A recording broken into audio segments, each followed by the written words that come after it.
Hi everyone, आज के इस वीडियो में हम क्वेश्चन नंबर 3 को सॉल्व करने वाले हैं। Exercise 6.1 chapter 6 class 9। ठीक है, और पहले के दो क्वेश्चन हम इससे पहले के दो वीडियो लेक्चर में सॉल्व कर चुके हैं और आज हम यहाँ क्वेश्चन नंबर 3 को सॉल्व कर रहे हैं। तो चलिए पहले क्वेश्चन को रीड कर लेते हैं और समझ लेते हैं हमें क्या दिया गया है और हमें क्या निकालना है। ठीक है, तो चलिए इन फिगर 6.15 यानी ये वाला जो फिगर है इसका नाम है फिगर 6.15। मैं यहाँ लिख देता हूँ फिगर 6.15। ठीक है, angle P Q are this angle यानी ये वाला एंगल है और एंगल पी आर क्यू यानी ये वाला एंगल है। कह रहा है कि भैया ये दोनों एंगल हमारे बराबर है।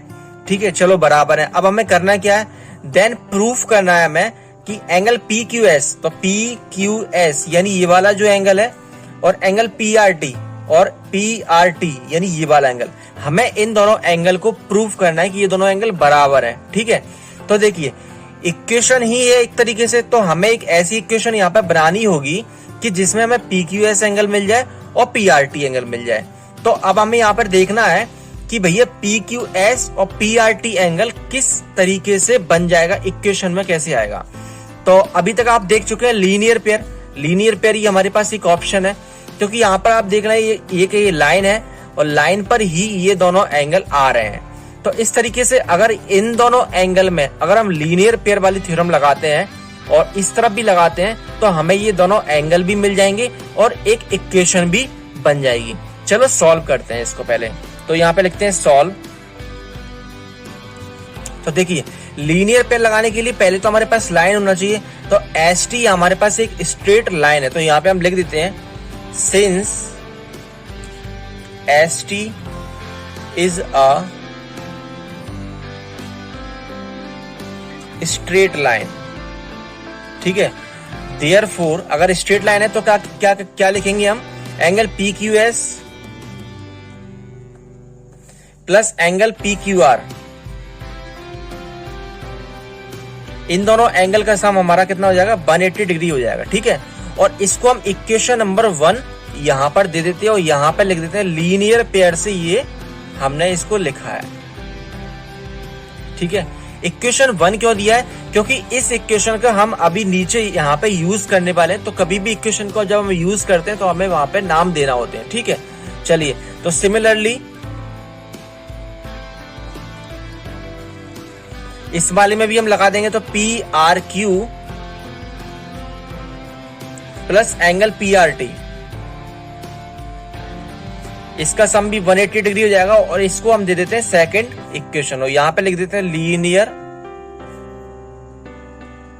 पेयर। ठीक है, चलिए अब आप देखिए जरा, इन दोनों एंगल का सम भी 180 है और इन दोनों एंगल का सम भी 180 है। तो इस तरीके से हम इसको और इसको दोनों को बराबर लिख सकते हैं। ठीक है, तो हमारे पास एक इक्वेशन और बन जाएगी और ये 180 वाला ऑप्शन भी जो है हमारे पास हट जाएगा।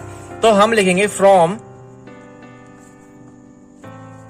इक्वेशन फर्स्ट एंड सेकंड, यानी पहली और दूसरी इक्वेशन से हमें क्या मिल रहा है, वी हैव, हम इन दोनों को बराबर लिख सकते हैं। तो हम लिख देते हैं यहाँ पे angle P Q S plus angle P Q are बराबर हो जाएगा angle P R Q plus angle P R T. ठीक है, इन दोनों को हमने बराबर लिख दिया है।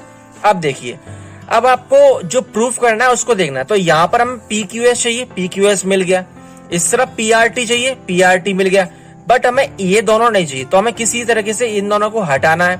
तो कैसे हटेंगे, देखो अभी आप देख चुके हो कि क्वेश्चन में भी दिया है कि पी क्यू आर और पी आर क्यू ये दोनों एंगल बराबर हैं। तो बराबर है तो एक दूसरे से कट जाएंगे। पहले आपने क्लासेस में पढ़ा कि इक्वेशन में अगर कोई भी दो चीजें बराबर लिखी होती हैं लेफ्ट हैंड में और राइट हैंड में तो वो दोनों कट जाती हैं। तो यहाँ पर हम लिख देते हैं angle P Q S plus, इसकी जगह पे ये वाला एंगल लिख देते हैं, सेम एंगल लिख देते हैं, पी आर क्यू बराबर angle P R Q plus angle P R T.